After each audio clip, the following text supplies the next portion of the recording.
আন্তরিক ধন্যবাদ জানাচ্ছি।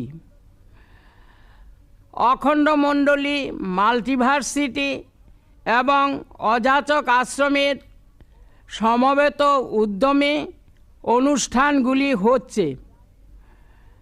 দেশের ও জাতির দলমত নিরপেক্ষ কল্যাণ সাধনই আমাদের লক্ষ্য। প্রায় 60 বৎসর পূর্বে এই হেদুয়ার মাঠে প্রায় প্রতি সন্ধ্যায় ঈশান কোণে ঋষি শ্রেষ্ঠ বশিষ্ঠের সভা বসত, যাতে অদূর কালের ভাবী দধিচিরা আসতেন কিশোর মূর্তি ধরে। তারা আহরণ করতেন চরিত্রবলের প্রকৃত উৎসের মূল বস্তুটিকে।